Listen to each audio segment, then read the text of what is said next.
This is a general love reading, no contact post breakup for Libra. Libra, did you just break up with somebody? This is a breakup that's probably better off.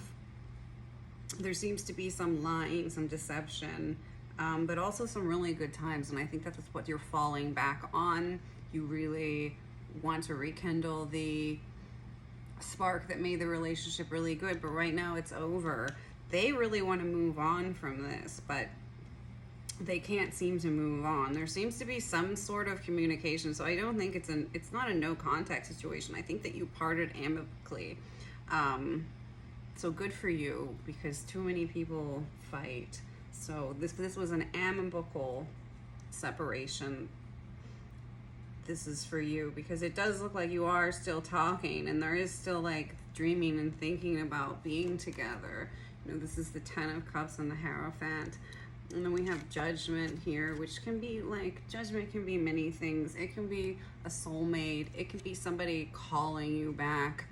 It's definitely about communication. It's about everything that you've ever done you can never let go of, which includes partners, lovers, people. But you do feel a little bit out in the dark. There's not as much, actually, yeah, there's not as much texting or communication as there once was when you were in a relationship. I think the lingering is really what's causing you to question if you should have broken up or not.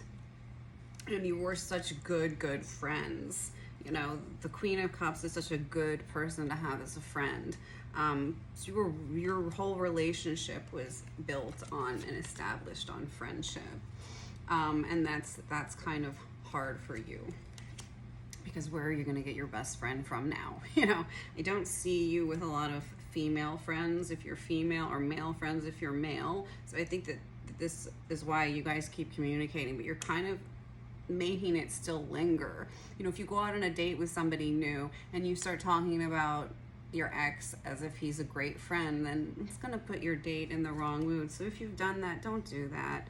I can see you sitting at a table here lonely. Like, have you said something to a date about your ex and how, like, oh, let me just text him back? That's great. Like, when you first go out on a date with somebody, you do want to establish with that new person that you parted amicably with somebody, because that's going to actually tell them a lot about you, that you can peacefully exit a relationship and remain friends.